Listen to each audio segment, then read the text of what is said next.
Hello, हाय, good morning. मैं अमित कुमार सिंह अपने संस्थान पढ़ाई घर की तरफ से आप लोगों का फिर से स्वागत करता हूं। जैसा कि हम लोगों ने पढ़ाई घर संस्थान की तरफ से एक मुहिम छेड़ी है, हर घर नौकरी का। तो आज मैं अपने वादे के अनुसार फिर से 15 क्वेश्चन का एक डिस्कशन लेकर के आया हूं। आइए सवालों पर चलते हैं और चर्चा करते हैं। पहला सवाल है भारतीय राष्ट्रीय कांग्रेस। जी हाँ, भारतीय राष्ट्रीय कांग्रेस की बात करेंगे। 28 दिसंबर 1885 ईस्वी को मुंबई के गोकुलदास तेजपाल संस्कृत विश्वविद्यालय में 72 प्रतिनिधियों के साथ कांग्रेस की स्थापना की गई। कांग्रेस के संस्थापक जो थे एओ ह्यूम थे। डब्ल्यू सी बनर्जी की अध्यक्षता में कांग्रेस की स्थापना हुई थी। तो प्रथम मुस्लिम अध्यक्ष कौन थे? जी हाँ, बदरुद्दीन तैयबजी। 1887 का मद्रास अधिवेशन हुआ था। 1887 में मद्रास अधिवेशन हुआ था। इसी अधिवेशन की अध्यक्षता बदरुद्दीन तैयब जी ने की थी। मौलाना अबुल कलाम आजाद आपके नंबर ऑप्शन में है। 1923 का विशेष अधिवेशन दिल्ली का हुआ था। कांग्रेस के सबसे युवा अध्यक्ष, मात्र 35 वर्ष की अवस्था में मौलाना अबुल कलाम आजाद ने कांग्रेस की अध्यक्षता की थी। अबुल कलाम आजाद जिन्होंने अल हिलाल अल बिलाग नामक पत्रिका की स्थापना की, इंडिया विंस फ्रीडम, गुब्बारे खातिर जैसी पुस्तकों की रचना की। मोहम्मद अली जिन्ना भारत की आजादी में महत्वपूर्ण भूमिका निभाते हैं। 1896 ईस्वी में कांग्रेस का कलकत्ता अधिवेशन हुआ था। इसी अधिवेशन में पहली बार मोहम्मद अली जिन्ना कांग्रेस की सदस्यता ग्रहण करते हैं। सर सैयद अहमद खां जिन्होंने राजभक्त मुसलमान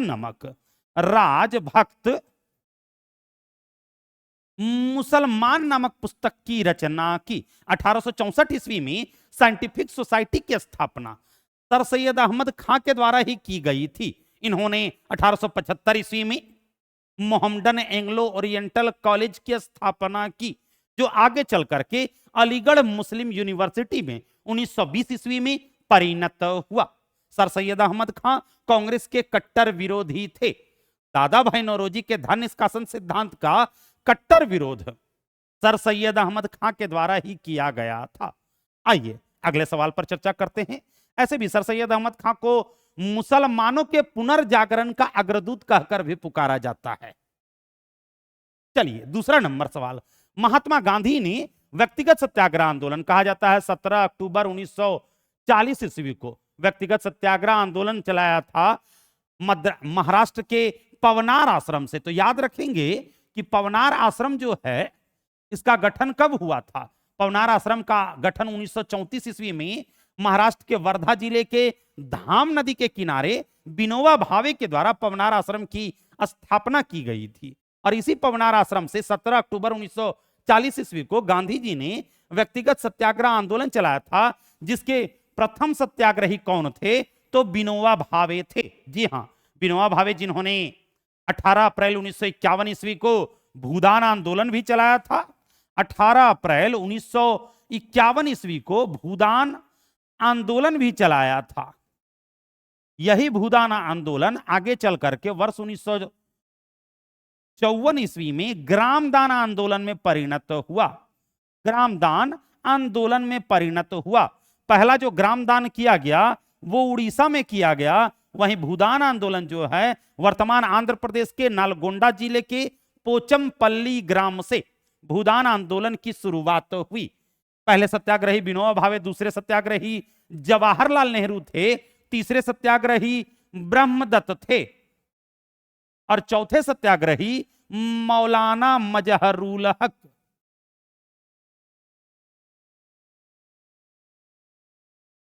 मौलाना मजहरुल हक थे। पहली महिला सत्याग्रही सरोजनी नायडू थी। व्यक्तिगत सत्याग्रह आंदोलन की प्रथम महिला सत्याग्रही सरोजनी नायडू थी। आपके सी नंबर ऑप्शन में जयप्रकाश नारायण की चर्चा है, जिन्होंने 1931 ईस्वी में बिहार सोशलिस्ट पार्टी की स्थापना की। वहीं 1934 में कांग्रेस सोशलिस्ट पार्टी की स्थापना की। इनकी पुस्तक प्रिजन डायरी थी। कहा जाता है प्रिजन डायरी जयप्रकाश नारायण की पुस्तक का है। सी राजगोपालाचारी की भी चर्चा है आपके बी नंबर ऑप्शन में। इन्हें दक्षिण भारत का गांधी कहकर पुकारा जाता है। अगले सवाल पर चर्चा करते हैं। तीसरा नंबर सवाल, गांधी जी के किस सत्याग्रह आंदोलन में स्त्रियों ने सर्वाधिक भाग लिया था? जी हां, नमक सत्याग्रह 12 मार्च से लेकर के 6 अप्रैल 1930, जिसे सविनय अवज्ञा आंदोलन के नाम से जाना जाता है। इसी आंदोलन में वानर सेना और मंजरी सेना का गठन किया गया। वानर सेना जहां बच्चों की सेना थी, वहीं मंजरी सेना महिलाओं की सेना थी। बारदोली सत्याग्रह 1928 में हुआ था। इसी बारदोली सत्याग्रह में सरदार पटेल को सरदार की उपाधि दी गई थी। भारत छोड़ो आंदोलन 1942 ईस्वी में हुआ था। असहयोग आंदोलन 1920 से 22 ईस्वी तक चला था। जहां भारत छोड़ो आंदोलन का प्रारूप जवाहरलाल नेहरू के द्वारा तैयार किया गया, वहीं असहयोग आंदोलन का प्रारूप चित्तरंजन दास के द्वारा तैयार किया गया था। अगले सवाल पर चर्चा करते हैं। प्रार्थना समाज, जी हां, केशव चंद्र सेन की प्रेरणा से आत्माराम पांडुरंग ने एमजी रानाडे की सहायता से 1867 ईस्वी में बंबई में प्रार्थना समाज की स्थापना की। आपके ए नंबर ऑप्शन में राजा राम मोहन राय की चर्चा है, जिन्होंने 1815 में आत्मीय सभा, 1817 में हिंदू कॉलेज, डेविड हेयर की सहायता से 1817 में हिंदू कॉलेज की स्थापना, 1825 में वेदांत कॉलेज की स्थापना, वहीं 1828 ईस्वी में ब्रह्म समाज की स्थापना राजा राम मोहन राय के द्वारा की गई। राम मोहन राय को राजा की उपाधि अकबर द्वितीय के द्वारा दी गई। राजा राम मोहन राय, जिन्होंने संवाद कौमुदी, मिरातुल अखबार, प्रज्ञा का चांद और ब्रह्म क्रॉनिकल जैसी पत्रिकाओं की स्थापना की। आपके बी नंबर ऑप्शन में दयानंद सरस्वती की चर्चा है, जिन्होंने 1875 ईस्वी में आर्य समाज की स्थापना की। आर्य समाज की स्थापना की कहां? बंबई में। और मुख्यालय था कहां? लाहौर। बंबई में आर्य समाज की स्थापना हुई और मुख्यालय था लाहौर। इन्होंने सत्यार्थ प्रकाश नामक पुस्तक की रचना की, जिसमें नारा दिया, वेदों की ओर लौटो। केशव चंद्र सेन, जिन्होंने भारतीय ब्रह्म समाज की स्थापना की। केशव चंद्र सेन, जिन्होंने भारतीय ब्रह्म समाज की स्थापना की, जिसे 1878 में साधारण ब्रह्म समाज के नाम से भी जाना जाता है।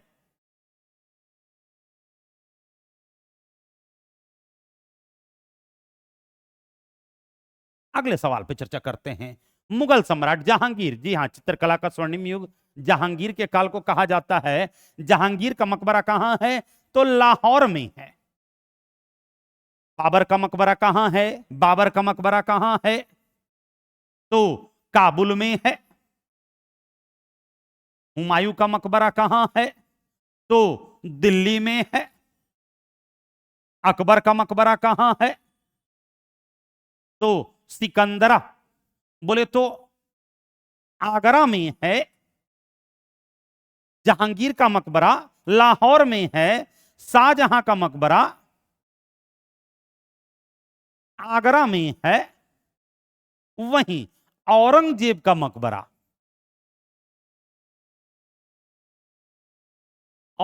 मकबरा दौलताबाद में है। अगले सवाल पे चर्चा करते हैं। कुतुब मीनार, जी हां, कुतुब मीनार की नींव जो है कुतुबुद्दीन ऐबक के द्वारा रखी गई। कुतुब मीनार को पूरा करवाने का काम इल्तुतमिश के द्वारा किया गया। वहीं 5वें तल्ले पर वज्र गिर जाने के कारण फिरोज शाह तुगलक ने कुतुब मीनार को पुनः नए तरीके से रेनोवेशन करवाया था। इसलिए कभी कभी यह भी सवाल बनता है कि आधुनिक कुतुब मीनार का निर्माता कौन? तो फिरोज शाह तुगलक। वहीं कुतुब मीनार के निर्माण कार्य को पूरा किसने किया? तो इल्तुतमिश के द्वारा किया गया, जिसका शासनकाल 1211 से लेकर के 1236 ईस्वी तक रहा। भारत में मदरसा और मकबरे का निर्माता सुल्तानगढ़ी के मकबरे का निर्माण और अतारकिन का दरवाजा इल्तुतमिश के द्वारा बनवाया गया था। तले चालीसा का गठन, इक्ता प्रथा की शुरुआत इल्तुतमिश के द्वारा की गई। चांदी का टंका और तांबे का जीतल नामक सिक्का इल्तुतमिश के द्वारा जारी करवाया गया था। आपके बी नंबर ऑप्शन में रजिया सुल्तान की चर्चा है, जिसका शासनकाल 1236 से लेके 1240 ईस्वी तक रहा है, भारत की प्रथम महिला शासिका। आपके सी नंबर ऑप्शन में कुतुबुद्दीन ऐबक की चर्चा है, गुलाम वंश का संस्थापक कुतुबुद्दीन ऐबक को कहा जाता है। मेरे पिछले डिस्कशन में गुलाम वंश की बात भी थी कि गुलाम वंश को मामलुक वंश भी कहा जाता है। हबीबुल्लाह नामक इतिहासकार के द्वारा गुलाम वंश को मामलुक वंश कहकर पुकारा गया है। कुतुबुद्दीन ऐबक जिसका शासनकाल 1206 से लेकर के 1210 ईस्वी तक रहा। ऐबक को चंद्रमा का स्वामी कहकर भी पुकारा जाता है, हातिम द्वितीय कहकर भी पुकारा जाता है, चंद्रमुखी कहकर भी पुकारा जाता है, और हाथियों का दान देने के कारण पील बख्श कहकर पुकारा जाता है, लाखों का दान देने के कारण लाख बख्श कहकर भी पुकारा जाता है। बलबन जिसका शासनकाल 1266 से लेकर के 1286 ईस्वी तक रहा। रक्त और लौह नीति की शुरुआत, सिजदा और पाबोस प्रथा की शुरुआत, नवरोज प्रथा की शुरुआत, दीवाने बरीद नामक गुप्तचर विभाग का गठन बलबन के द्वारा ही किया गया था। दले चालीसा को अंत करने का काम बलबन के द्वारा ही किया गया था। अगले सवाल पर चर्चा करते हैं। तुगलक वंश, जी हां, तुगलक वंश का संस्थापक अगर कहा जाए तो तुगलक वंश का भारत में संस्थापक कौन था? तो ग्यासुद्दीन तुगलक, जी हां, जिसने 1320 ईस्वी में तुगलक वंश की स्थापना की और तुगलकाबाद शहर की स्थापना की, जिसे 56 कोट के दुर्ग के नाम से भी जाना जाता है। ग्यासुद्दीन तुगलक के बारे में एक कहावत है, 29 मंगोल आक्रमण को विफल करने का काम ग्यासुद्दीन तुगलक के द्वारा ही किया गया था। आपके ए नंबर ऑप्शन में जलालुद्दीन बिन तुगलक है, तो जलालुद्दीन बिन तुगलक कोई नहीं था। जलालुद्दीन खिलजी होगा तो खिलजी वंश का संस्थापक था, जिसका मूल नाम मलिक फिरोज था, जिसने 1290 ईस्वी में कहा जाए तो खिलजी वंश की स्थापना की। मोहम्मद बिन तुगलक, इसे सिक्कों का राजकुमार, मनियारों का राजकुमार, साहूकारों का राजकुमार कहकर पुकारा जाता है। समसुंदरी अभिलेख में मोहम्मद बिन तुगलक को दुनिया का खान कहकर पुकारा जाता है, जिसका शासनकाल 1325 से लेकर के 1351 ईस्वी तक रहा। दिल्ली सल्तनत का सबसे पढ़ा लिखा बादशाह, जिसने इंसा ए महरू नामक पुस्तक की रचना की। अदली नामक चांदी का सिक्का मोहम्मद बिन तुगलक के द्वारा ही जारी किया गया था। प्रथम ऐसा राजा जिसने योग्यता के आधार पर पदों का बंटवारा किया। दीवाने कोही नामक कृषि विभाग का सृजन जो है मोहम्मद बिन तुगलक के द्वारा ही किया गया था। फिरोज शाह तुगलक, जिसके समय में सल्तनत काल का या मध्यकालीन भारत का प्रथम ऐसा राजा फिरोज शाह तुगलक, जिसका शासनकाल 1351 से लेकर 1388 ईस्वी तक रहा। दिल्ली सल्तनत का दूसरा ऐसा राजा जो सर्वाधिक समय तक शासन करता है। पहला राजा बहलोल लोदी होगा और दूसरा राजा फिरोज शाह तुगलक। फिरोज शाह तुगलक जिसके शासनकाल में कहा जाए तो पहली बार अनुवाद विभाग की स्थापना हुई। अनुवाद विभाग की स्थापना हुई।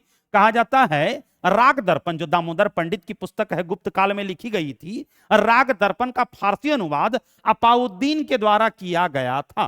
फिरोज शाह तुगलक के समय में दारुल सफा अस्पताल विभाग, दीवाने इस्तिहाक पेंशन विभाग, दीवाने खैरात दान विभाग और दीवाने बंदगान दास विभाग का गठन हुआ था। अगले सवाल पे चर्चा करते हैं।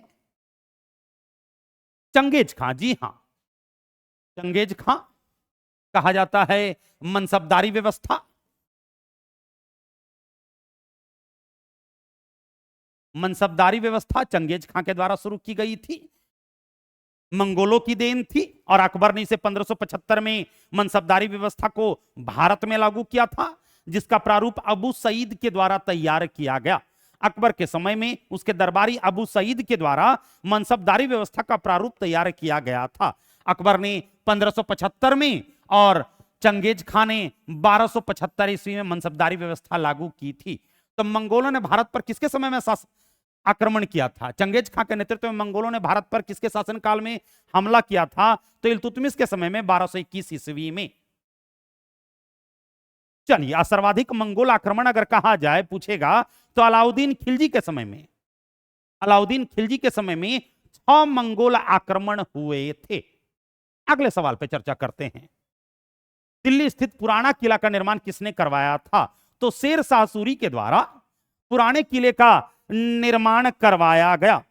शेर शाह सूरी के द्वारा पुराने किले का निर्माण करवाया गया था। वहीं किला एकूना मस्जिद का निर्माण, रोहतासगढ़ का किला, रोहतासगढ़ का किला कहा जाता है शेरशाह सूरी के द्वारा। चांदी का रुपया और तांबे का दाम नामक सिक्का शेरशाह सूरी के द्वारा चलवाया गया। शासनकाल 1540 से लेकर के 1545। प्रशासन का सर्वोच्च युग अगर कहा जाए तो शेरशाह सूरी के काल को ही कहा जाता है। स्थापत्य कला का स्वर्णिम युग शाहजहां के काल को कहा जाता है शाहजहानाबाद नामक, जहानाबाद नामक नगर की स्थापना और उसके बाद दीवाने आम, दीवाने खास, दिल्ली का लाल किला का निर्माण शाहजहां के द्वारा किया गया। हमीदा बानो बेगम अकबर की दाई मां थी और अकबर जिसने अपने शासनकाल में फतेहपुर सीकरी नगर की स्थापना की, बुलंद दरवाजे का निर्माण करवाया। अगले सवाल पे चर्चा करते हैं। 10 नंबर सवाल देखेंगे, कुतुब मीनार के पास स्थित लौह स्तंभ किस राजा ने बनवाया था? तो जी हां, कुतुब मीनार के पास लौह स्तंभ का निर्माण चंद्रगुप्त द्वितीय के द्वारा बनवाया गया था, जिसके दरबार में नवरत्न रहते थे, जिसके दरबार में नवरत्न रहते थे। चंद्रगुप्त द्वितीय गुप्त वंश का सबसे प्रतापी राजा, जिसने परम भागवत और विक्रमादित्य की उपाधि धारण की, जिसने परम भागवत और विक्रमादित्य की उपाधि धारण की।